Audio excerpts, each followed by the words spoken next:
will. Sure. Welcome back to BVarsity Live. Zach Ewing here with you in the Dignity Health Studio with. I don't think I ever introduced you, Justin. That's just I don't really need to. It goes. You go without introduction. I appreciate that. Justin Roberts, Stan Green, Trevor Horns over in the dunce's chair, and Cameron Miller's in here too. Oh, you didn't switch the camera fast enough. Could have seen Cameron's hand. Lewis wasn't even sitting down to switch the camera. Yeah, Lewis is out there pinch hitting as a producer. Hey, there I am.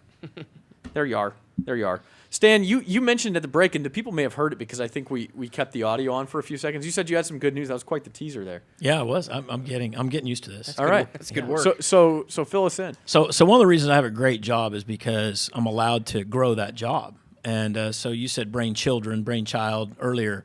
You know, we had the Peak Awards, and we're going to continue that. Okay. And the doubleheader, which obviously we've covered that enough. I was just given permission this morning to pursue hosting a Kern High School District All-Star Volleyball game, and also going to host a Kern High School District Boys and Girls Basketball All-Star game. And so obviously the basketball will be at the end of the year of basketball season. Lewis is applauding us out there. Yes, and very excited. I'd love to say, you know, it was one of those things I think where Lewis planted a seed last year because he tweeted something to me about, hey, how about a Kern High All-Star Volleyball game?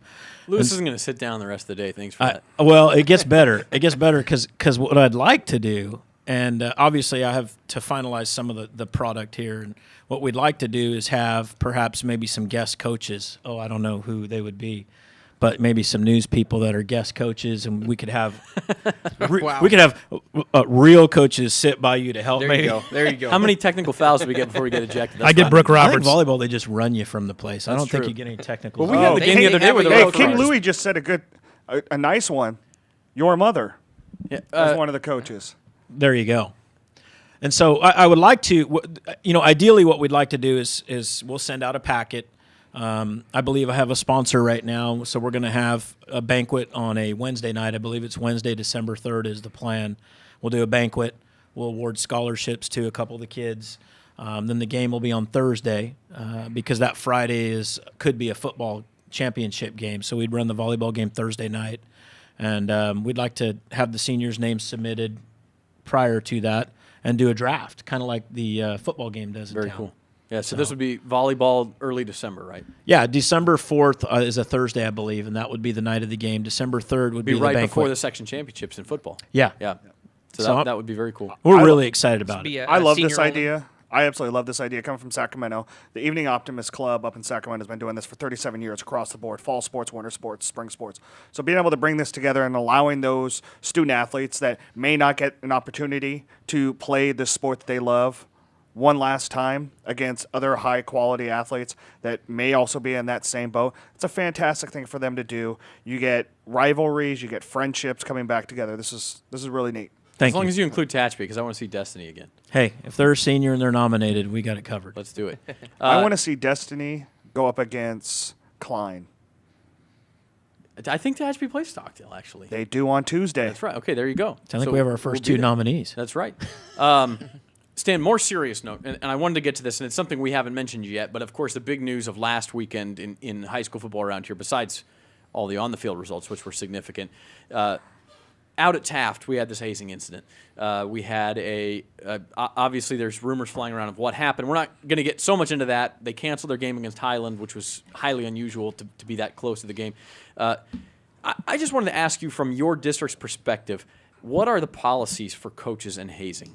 We've seen a coach suspended out there. I mean, is that are they very hard and fast about what you do and do not need to report? I mean, how do you guys handle that? Well, as an educator, you're a mandated reporter. That's the first thing.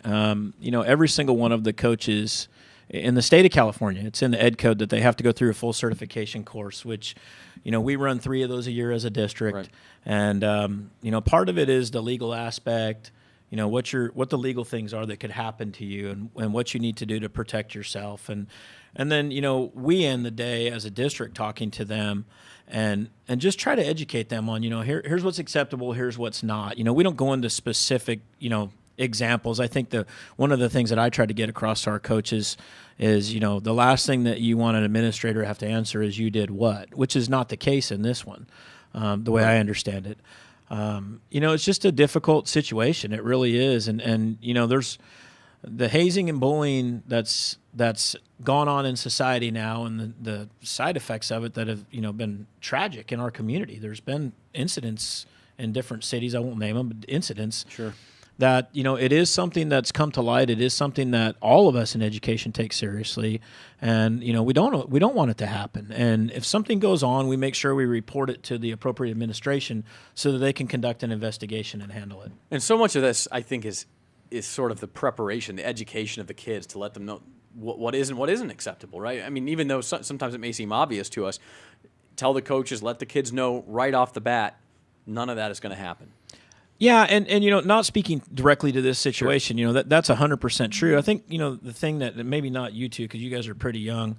I know Lewis could comment, maybe Trevor. I'm not sure on his age. You're between them and me, probably. 47. It's I'm 35. Come on. It is so different now with social media when it comes to bullying and hazing. Right. And like I said, that's not the case on this one. But I mean, it is. It goes from here to the world. Well, and Justin, you were mentioned before the show cyberbullying. I mean, it's Yeah, like we run a lot of bullying workshops and cyberbullying, and it's 10 years ago, absolutely crazy. That sounds like it's off the Jetsons, and now now it's a real thing. So, Yeah. Another serious issue: concussions. It's always a big issue in football, and I think there are 2 separate workshops you had coaches attend in this past month. What's the overarching feeling about that now? As far as, I mean, the point is now, if a kid's even got a possible concussion, let's make sure, right? Okay, so when I took over this job, we started tracking concussions. And we have 15,000 student athletes on average throughout the course of a year. We had 80 reported concussions my second year on the job. So at the end of my first year is when we started. We had 80 reported concussions, which we knew was not even close to accurate. So through education, each year Hall Ambulance runs head injury training. Sure. They run it at the Kern High School District office. We bring about 4 to 5 coaches from each site. And so our numbers have climbed from 80 to 120 to 150.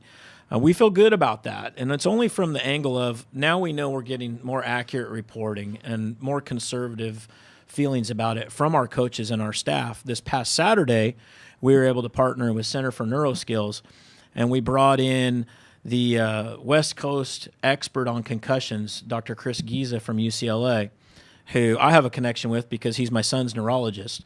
And so that's how we got him here. He spoke, I spoke, Dr. Baker spoke, who's doctor in our community. Mark Ashley from Center for Neuroskills spoke. I want to say we had about 90 physicians from Bakersfield at the workshop, and we had a few coaches too. Some weren't able to make it, but we had a few coaches, a couple parents. The biggest thing on concussions right now is return to play.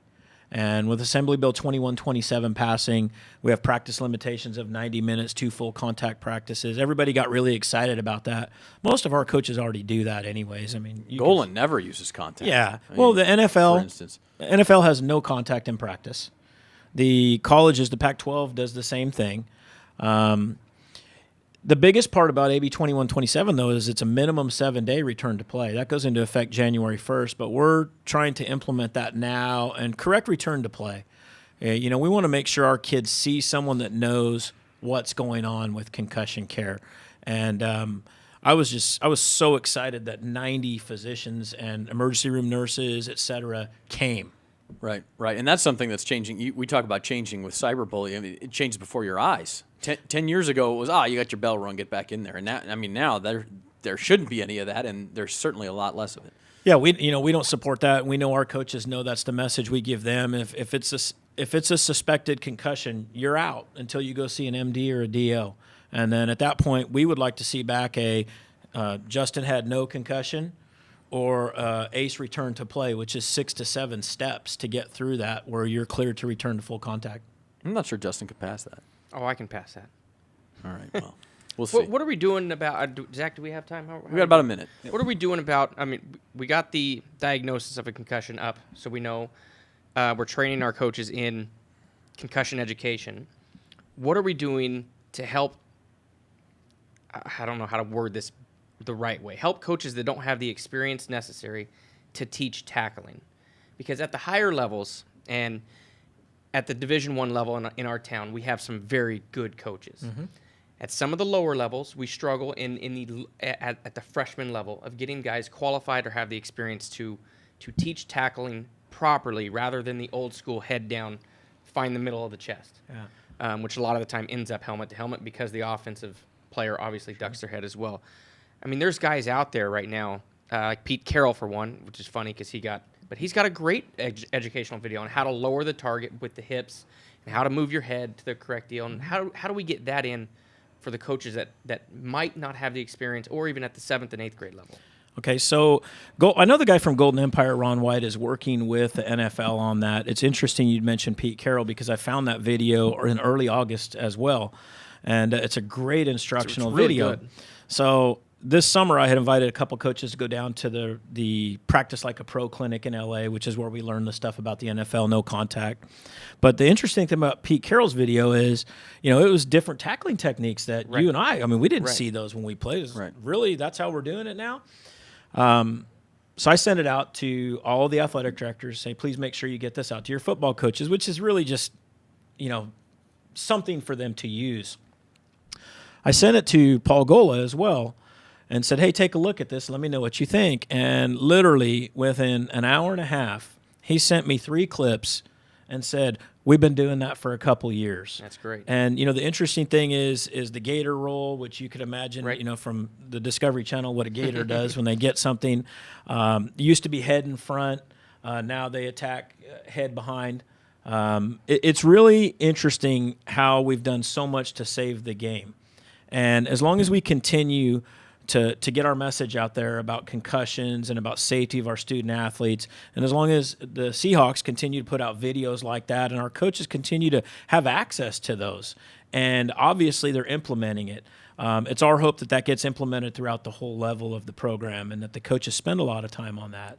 So, we are doing things that will help the kids. Our coaches are very active on that. They're, preventative maintenance, I guess, if you will, because their intentions are the same. They want to keep our kids safe, and we want to make sure they're doing it the most current way. And that's a great video, too. Well, boy, we hit on a lot of stuff, a lot of good stuff. We could have talked a long time for it. Stan, thanks for being here. Thank you. We'll be back on BVarsity Live. We're going to bring Curtis Threlkeld, running back from North High and one of the season's bright stars so far, coming up next on BVarsity Live.